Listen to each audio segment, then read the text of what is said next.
அஸ்ஸலாமு அலைக்கும். Hello friends, welcome to சமையல் மனம்.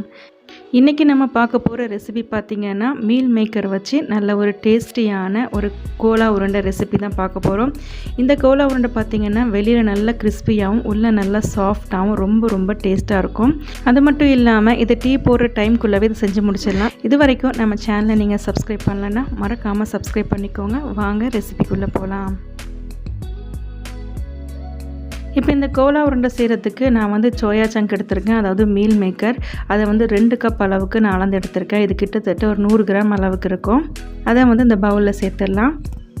இப்போ இந்த மீல் மேக்கரை வந்து நம்ம ஊற வைக்கணும். ஊற வச்சதுக்கப்புறம் தான் வந்து நம்ம கோலா செய்ய முடியும். இப்போ இந்த சோயாவை வந்து ஊற வைக்கிறதுக்கு நல்லா தண்ணியை வந்து கொதிக்க வச்சுட்டு, அதாவது நல்லா தளன்னு கொதிக்க வச்சுட்டு இதில் சேர்த்துக்கோங்க.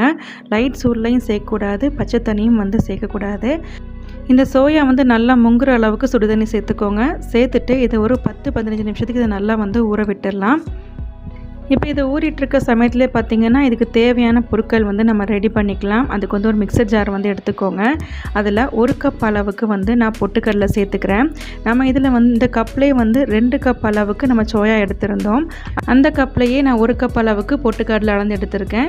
நீங்கள் எந்த கப்பில் சோயாவை வந்து அளந்து எடுக்கிறீங்களோ அதே கப்லேயே பொட்டுக்கடலையும் அளந்து எடுத்துக்கோங்க.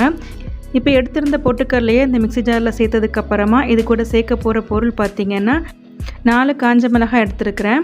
உங்களுடைய காரத்துக்கு தக்கபடி நீங்கள் அதிகமாகவோ கம்மியாகவோ சேர்த்துக்கோங்க.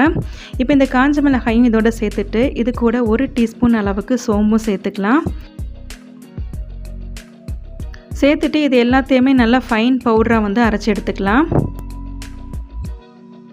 பார்த்திங்கன்னா இந்த அளவுக்கு இதை வந்து நல்லா மையாக அரைச்சிக்கோங்க. கொரகொரப்பாக அரைச்சிடக்கூடாது. இப்போ இது இருக்கட்டும்.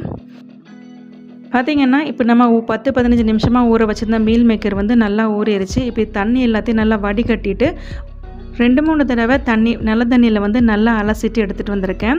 இப்போ இந்த சோயாவில் இருக்கிற தண்ணி எல்லாத்தையுமே இந்த மாதிரி நல்லா டைட்டாக பிழிஞ்சு எடுத்துக்கலாம். கொஞ்சம் கூட இந்த சோயாவில் வந்து தண்ணி இருக்கக்கூடாது. இந்த மாதிரி நல்லா பிழிஞ்சு எடுத்ததுக்கப்புறமா இதை வந்து ஒரு மிக்ஸி ஜாரில் வந்து சேர்த்துக்கோங்க. நான் வந்து சின்ன மிக்ஸி ஜார் எடுத்துருக்கிறதுனால 2 பேட்சாக வந்து இதை அரைச்சி எடுத்துக்க போகிறேன். நீங்கள் வந்து பெரிய மிக்ஸி ஜாராக இருந்தால் ஒரே தடவையாக அரைச்சி எடுத்துக்கோங்க. இப்போ இது கூடவே பார்த்திங்கன்னா ஒரு 2 பச்சை மிளகாய் வந்து சேர்த்துக்கலாம்.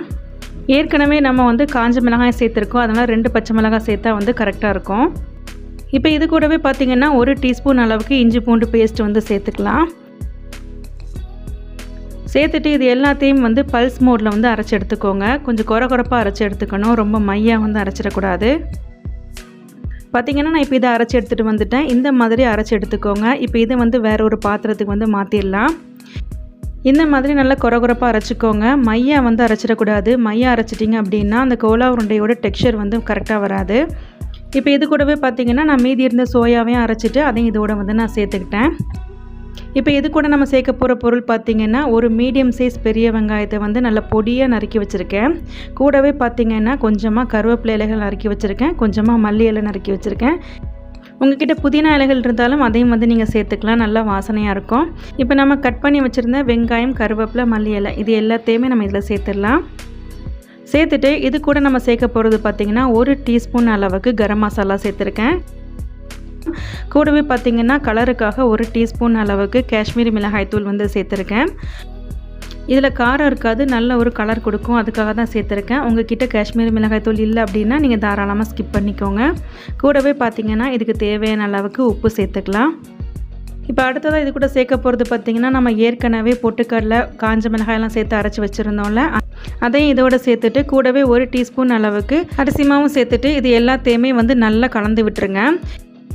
நம்ம சேர்த்துருக்கிற சோயா, அப்புறம் பொட்டுக்கடலை மாவு, மசாலா எல்லாமே வந்து நல்லா கலந்து வர அளவுக்கு நல்லா கலந்து விட்டதுக்கப்புறமா கொஞ்சமாக தண்ணி சேர்த்துக்கிட்டு இதை வந்து நல்லா பிசைஞ்சு எடுத்துக்கலாம். மாவு வந்து நல்லா சாஃப்டாக இருக்கிற மாதிரி பிசைஞ்சுக்கோங்க. மாவு பார்த்திங்கன்னா ரொம்ப டைட்டாக பிசைஞ்சிடக்கூடாது, அதே சமயத்துலேயே வந்து ரொம்ப லூஸாகவும் இருக்கக்கூடாது. எண்ணெயில் போட்டோடனே வந்து பிரிஞ்சிடும். மாவு ரொம்ப டைட்டாக இருந்துச்சுன்னா கோலா உருண்டை வந்து ரொம்பவே ஹார்ட் ஆயிரும். அதனால் மாவு வந்து நல்லா சாஃப்டாக பிசைஞ்சுக்கோங்க.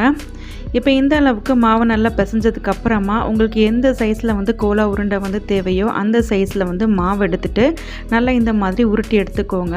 விரிசல் இல்லாமல் உருட்டி எடுத்துக்கோங்க. பார்த்திங்கன்னா எல்லா மாவையும் நான் நல்லா உருட்டி எடுத்து வச்சுட்டேன். இப்போ இது எல்லாத்தையுமே வந்து நம்ம பொரித்து எடுத்துக்கலாம். இப்போ இந்த கோலா உருண்டைகளை பொரிக்கிறதுக்கு தேவையான அளவுக்கு எண்ணெயை வந்து கடாயில் சேர்த்துட்டு நல்லா சூடு பண்ணியிருக்கேன். கோலா உருண்டைகள் மூழ்கி பொரியிற அளவுக்கு எண்ணெய் சேர்த்துக்கோங்க. எண்ணெய் நல்லா காஞ்சதுக்கப்புறமா நம்ம செஞ்சு வச்சுருக்க உருண்டைகளை வந்து இந்த எண்ணெயில் சேர்த்து பொரித்து எடுத்துக்கலாம்.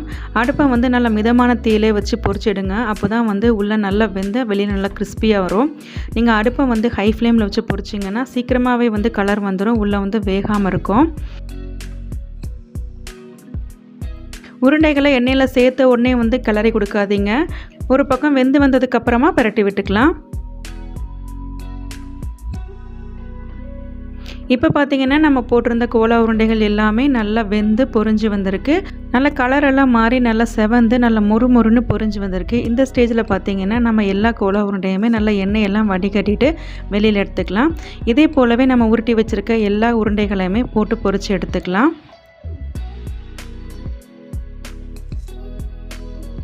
இப்போ பார்த்திங்கன்னா நம்ம செஞ்சு வச்சுருந்த கோலா உருண்டைகள் எல்லாத்தையுமே வந்து நான் பொரித்து எடுத்துட்டேன்.